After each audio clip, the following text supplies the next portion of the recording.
A lot of times when people first start working out with me, they maybe haven't worked out in years, maybe they just haven't worked out in literally ever.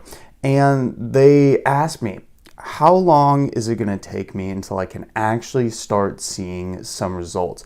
How long is it going to take for me to actually build some muscle and lose some weight and actually feel good? So let's dive into this exactly. Now, before we begin, I want to kind of delineate the difference between having results and seeing results. Now, when it comes to having results, your strength gains you're going to get are actually going to be not too bad when it comes to the time it takes. So in about 2 to 4 weeks, if you are pushing yourself when it comes to your overall strength capacity, you will notice that you will get stronger, right? And it should be noted when it comes to all these that we are talking about consistent. We are talking about consistent workouts. We're not talking about just doing one workout literally once a week and then doing nothing. We're talking about at least 2 to 3, maybe even 4 times a week of specific strength type workouts. Of course, after doing that for about 2 to 4 weeks, you will start to notice some good strength increases.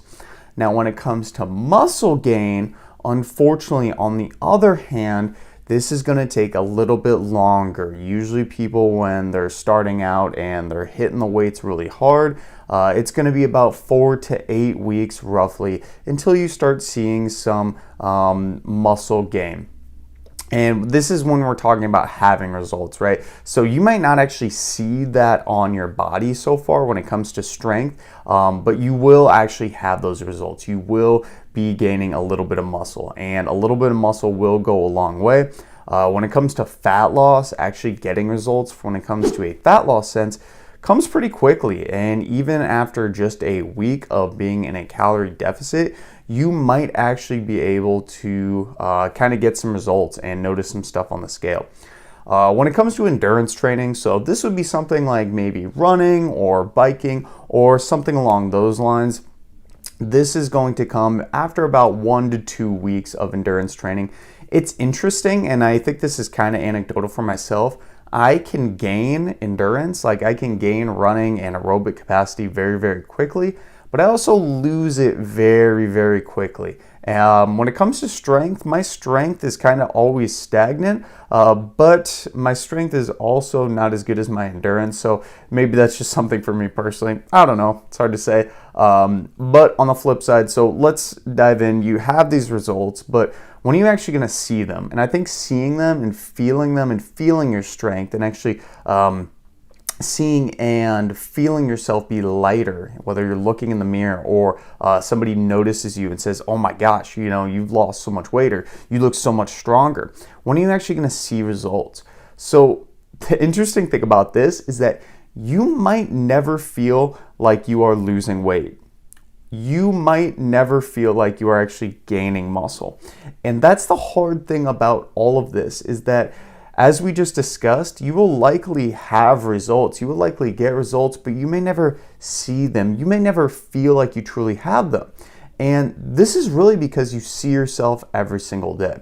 So this is where I think it is so important to make sure you have a good tracking protocol that you are doing when you are measuring yourself. And this could be weighing yourself daily. This could be logging your weights at the gym. So if you do, like, say, a set of bench press and you're doing 100 pounds, for example, logging it and writing 100 pounds, so then you know if the next time you're doing 105 pounds or 110 pounds, you're going to be stronger. You may not feel it, and you may not even look stronger when you look at yourself in the mirror, but you notice that, hey, I can now lift more than that. And that's a metric that you have 100% gotten stronger.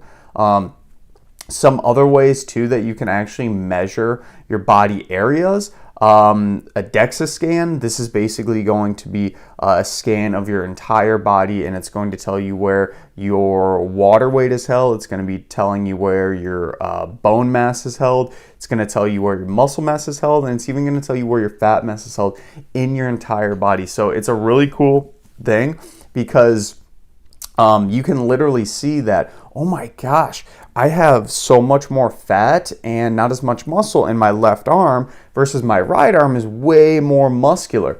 And it can kind of show you some things about maybe some imbalances in your body as well.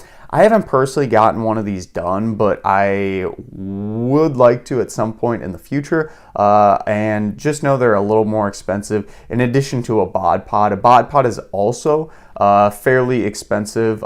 This will measure your body fat percentage as well. And it's basically something that you sit in and it kind of displaces the air around you. So long story short, it can tell how big you are based off your weight, how much body fat you have.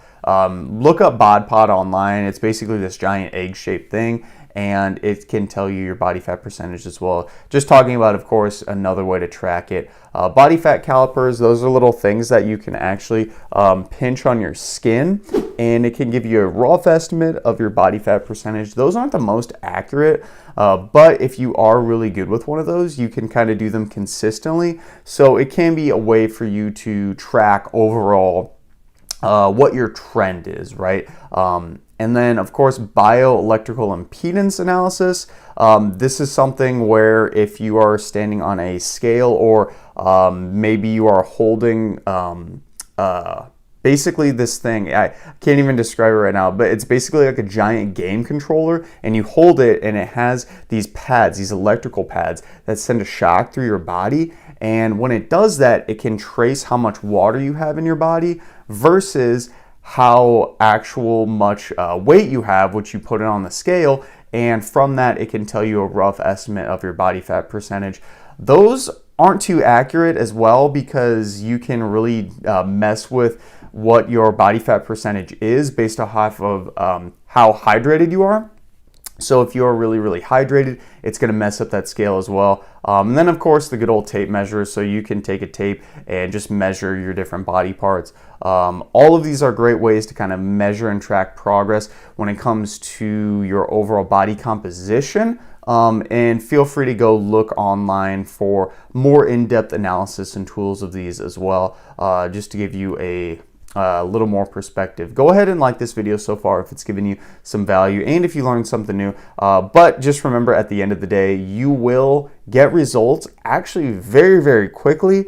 But seeing results, that's going to be the tricky thing, and where measuring yourself and keeping yourself accountable, and maybe even asking people around you of like, hey, do I look better? And hopefully they're not going to lie to you, and they're going to be subjective. Someone might lie to you. Have friends that'll tell you how you really look. It's an important thing in life.